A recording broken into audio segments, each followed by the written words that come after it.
So welcome back to part 4 video of chapter 4 class 12 physics. So the chapter is about magnetism, magnetic effects of electric current.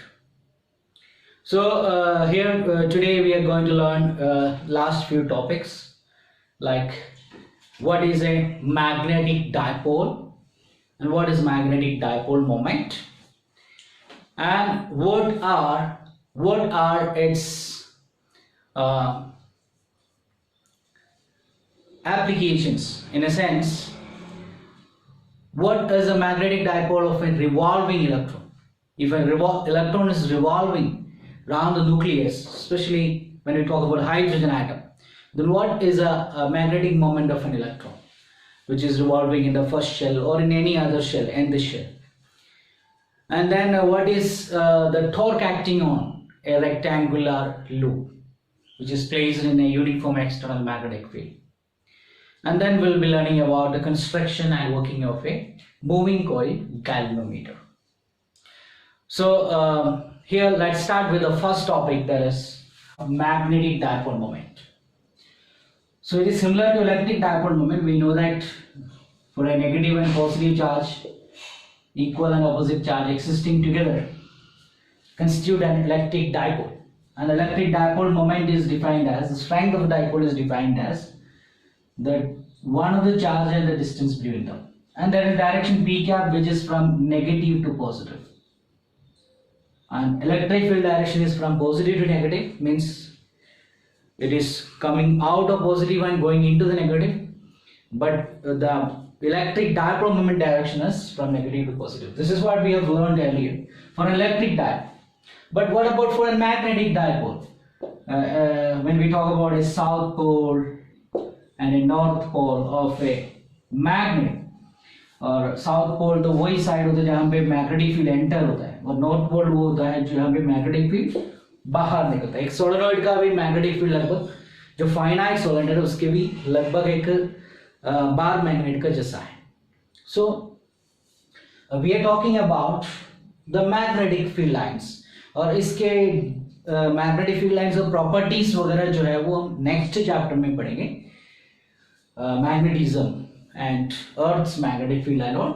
But here we are talking about the dipole moment, not of a bar magnet but of a solenoid, suppose. Yeah, for a coil, because it produces magnetism. तो वहाँ पर magnetic dipole है क्या? Actually magnetism जो है वो dipole में ही exist होती है. If there is a north pole, surely there is a south pole, because magnetic field lines जो है वो एक closed loop को बनाता है.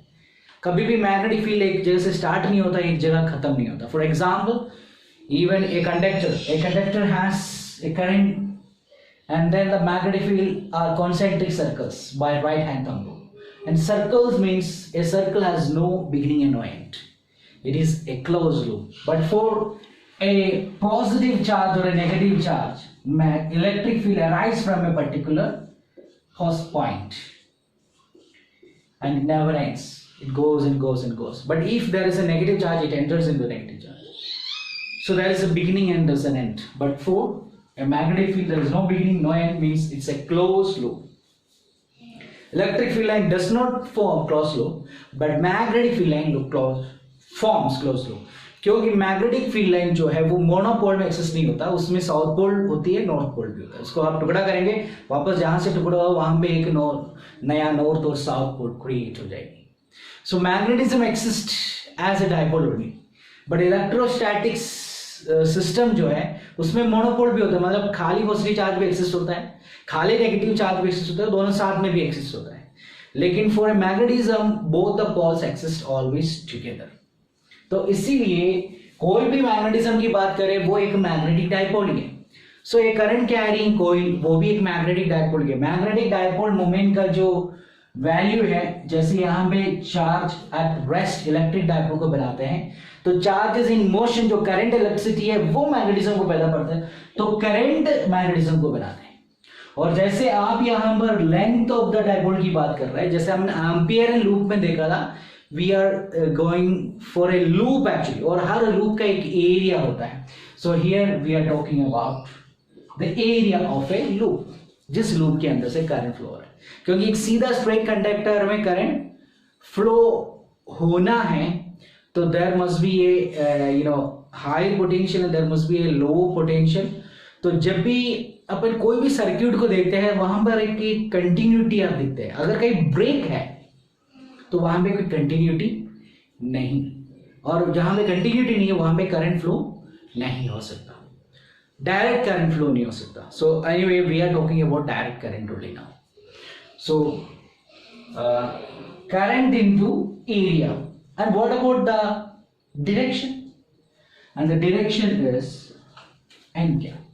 So this is a magnetic dipole moment of a magnetic dipole, और वो मैग्नेटिक डाइपोल हो सकता है कि करंट कैरिंग स्ट्रेट कंडक्टर की वजह से हो, करंट कैरिंग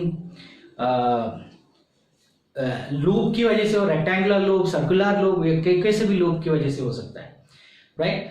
सो प्रिफरेबली यहाँ पर एक लूप होना जरूरी है, तब जाके आप उसका एक एरिया क्रिएट कर सकते हैं कि हाँ ये जो एरिया है और यहाँ पर एक करंट इस लूप में फॉर्म है।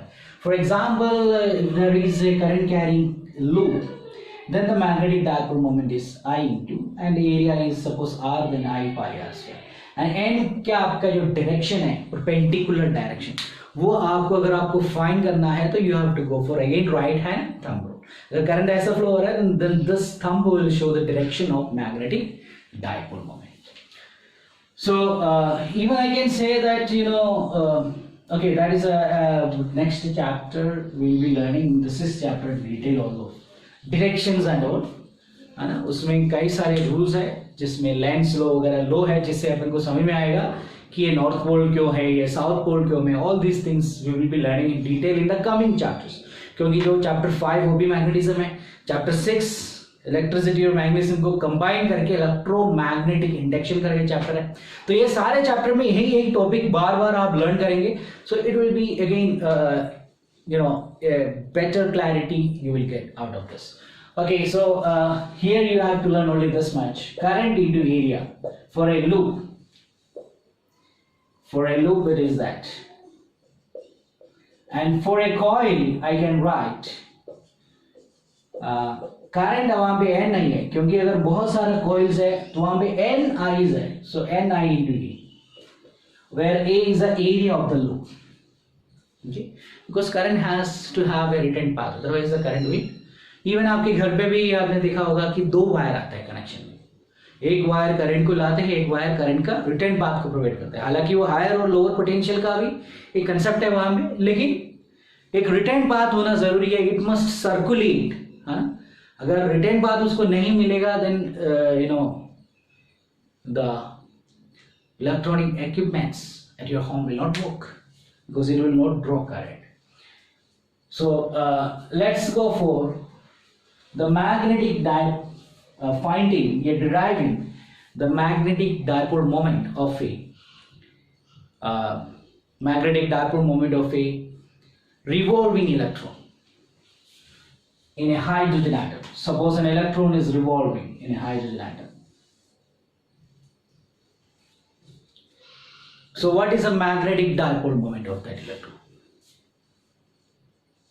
Because when it is revolving, when it is moving, charge is moving means it is electric current. So electric current in a loop, it is a magnetic dipole. And the strength of the magnetic dipole is current into area.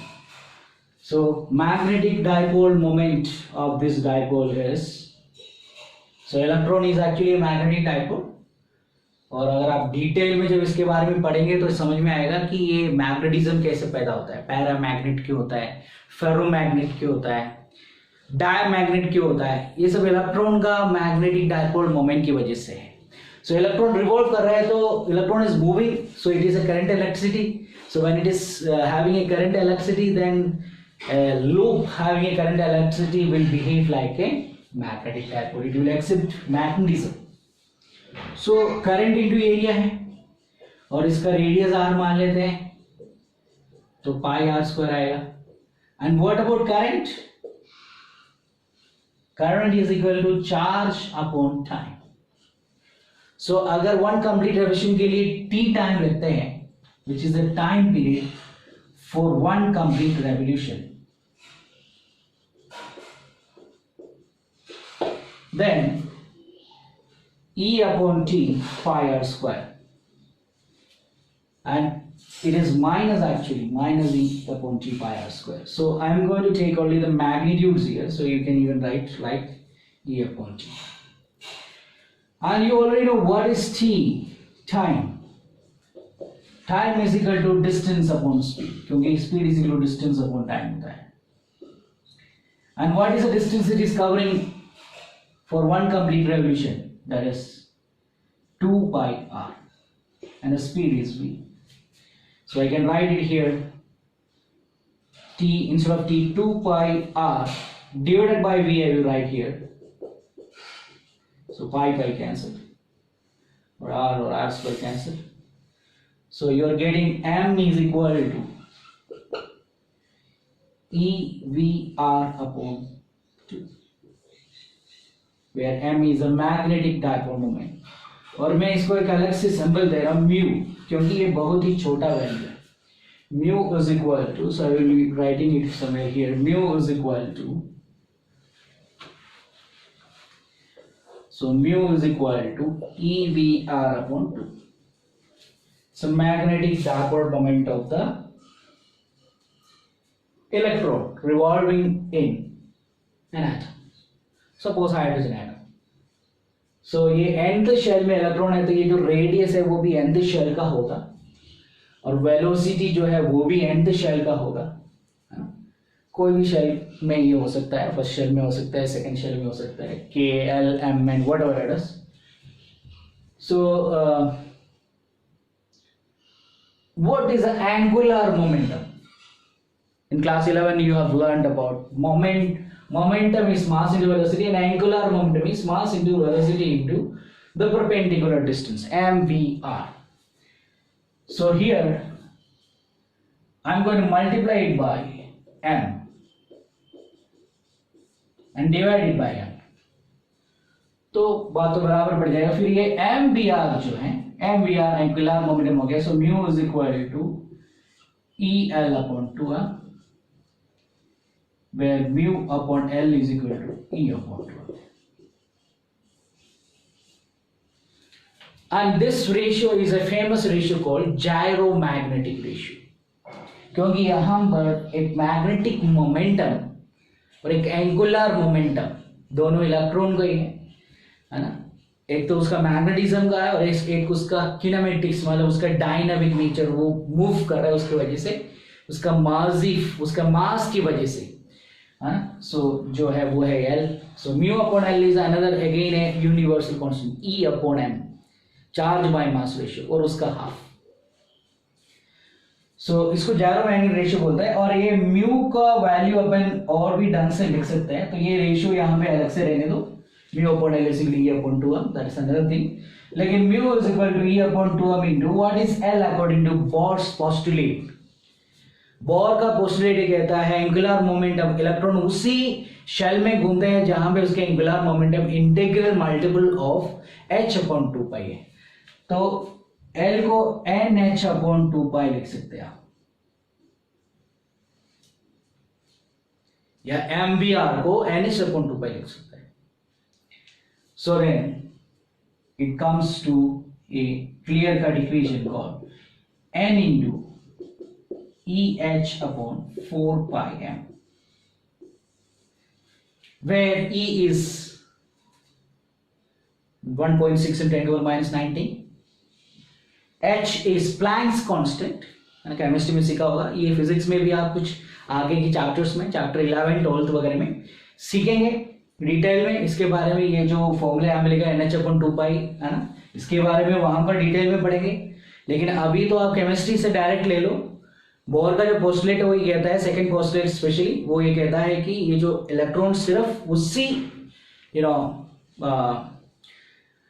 Energy level में घूमते हैं जहां पे उसकी angular momentum क्या है, h upon 2 पाई का multiple होगी, है ना. 1 इंटू h अपॉन 2 पाई होगी, नहीं तो 2 इंटू h अपॉन 2 पाई होगी, नहीं तो 3 इंटू, तो 1 2 3 को जगह मैंने n लिखा है, n h अपॉन 2 पाई.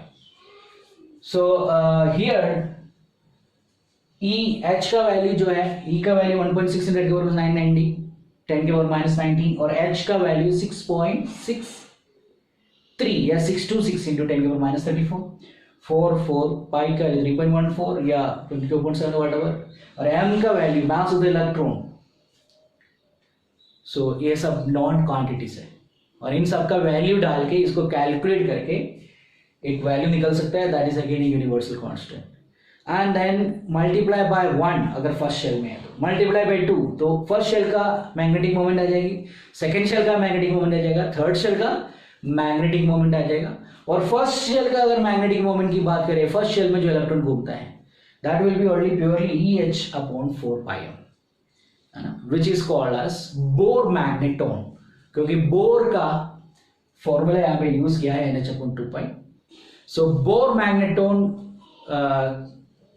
करके जाना जाता है the magnetic moment of electron in the first orbit.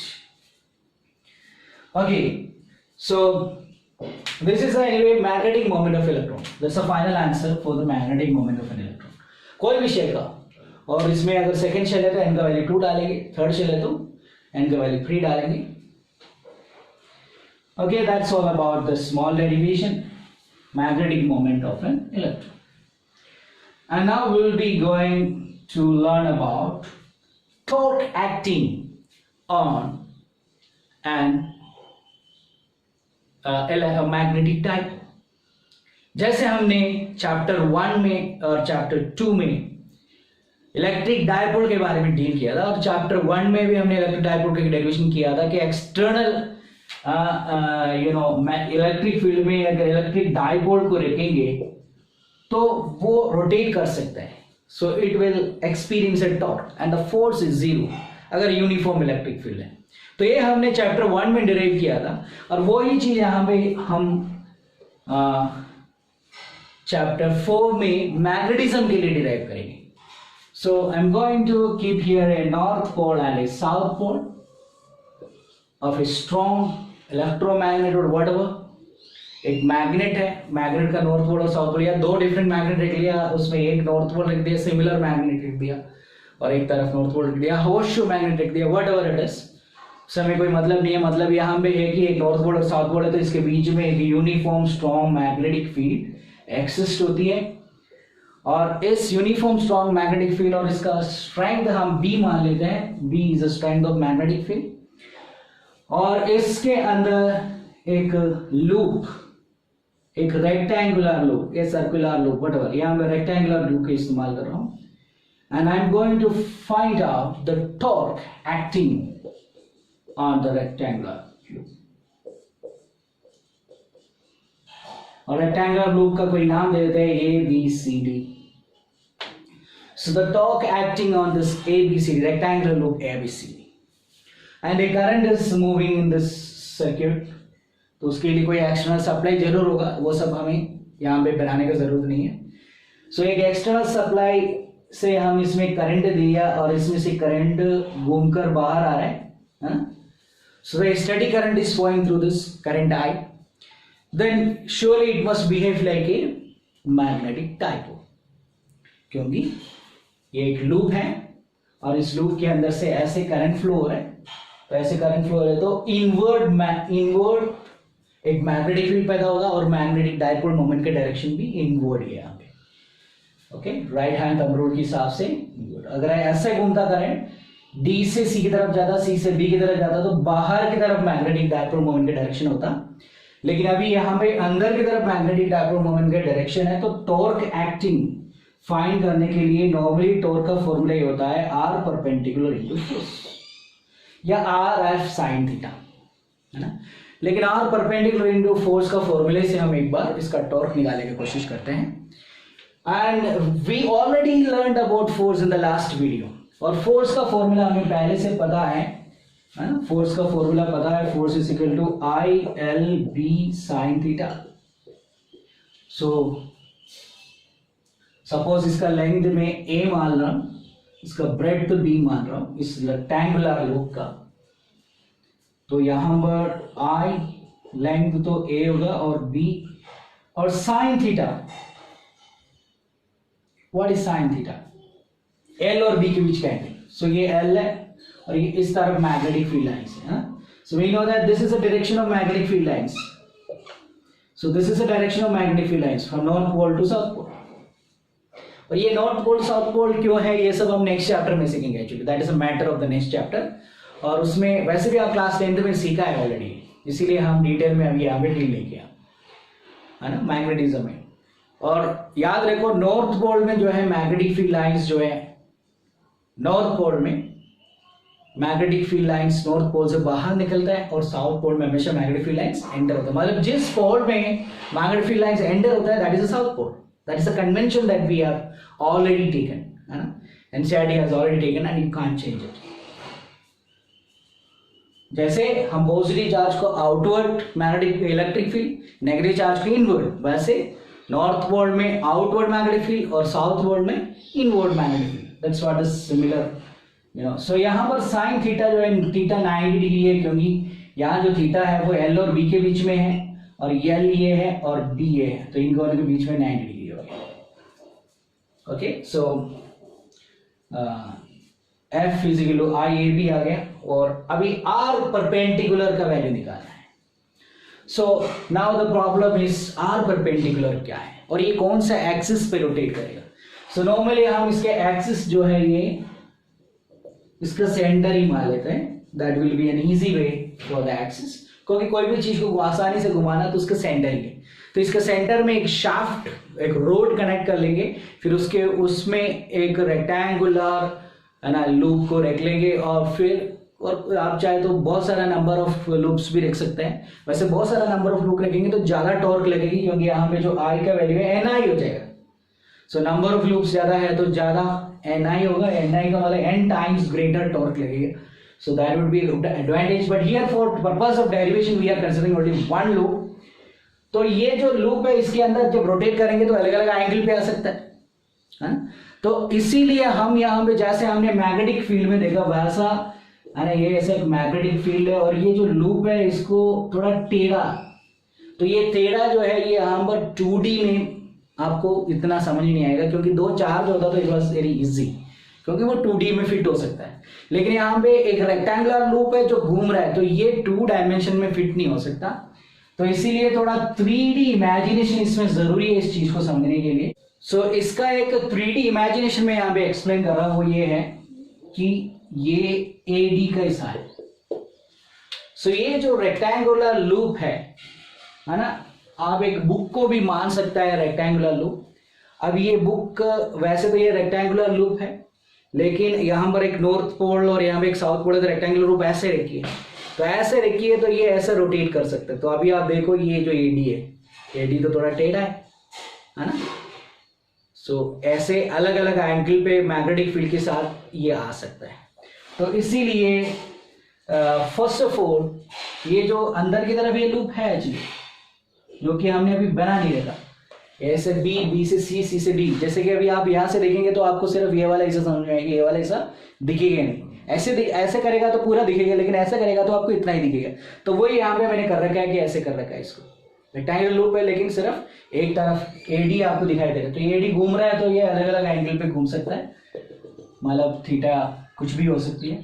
और मैग्नेटिक डाइपोल मोमेंट का डायरेक्शन जो है ये हमने देखा था, इट वाज इनवर्ड्स। तो इनवर्ड्स का मतलब है नीचे की तरफ, तो ये नीचे की तरफ ऐसे, this is a magnetic dipole perpendicular to this magnetic dipole. और मैग्नेटिक फील्ड लाइंस का डायरेक्शन ऐसा है, this is a magnetic field line, और इन दोनों बीच का एंगल को हम थीटा बोलेंगे। सो अगर ये थीटा है तो ये भी थीटा होगा। और हमें फॉर्मूला देखना है कि tau is equal to r perpendicular into F.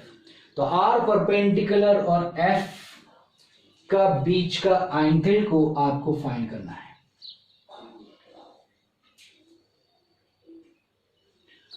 सो यहां पर मैं एम और बीच का एंगल थीटा मान लेता हूं, और आर परपेंडिकुलर कैसे फाइंड करूंगा देख लो।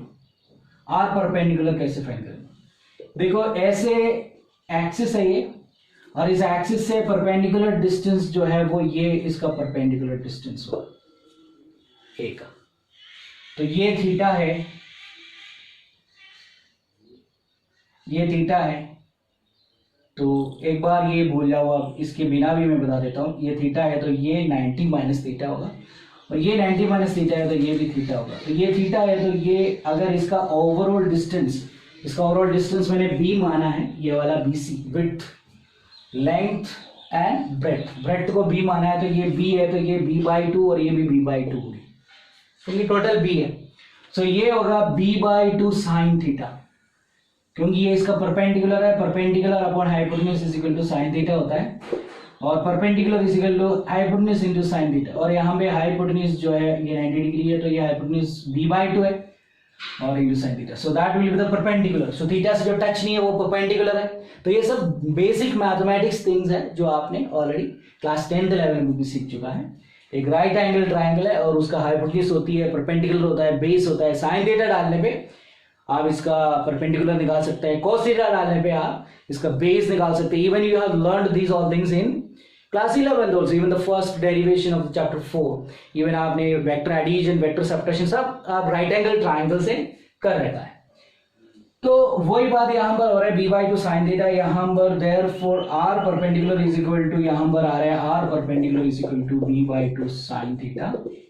सो यहाँ पर टॉर्क जो है वो सिर्फ ए बी पे नहीं है, वो सी डी पे भी लगेगा। फोर्स जो है वो ए बी पे भी लगेगा, सी डी पे भी लगेगा, है ना। तो इसीलिए हम टॉर्क का जो वैल्यू है वो ऐसे लिखेंगे, r perpendicular F on A D plus r perpendicular F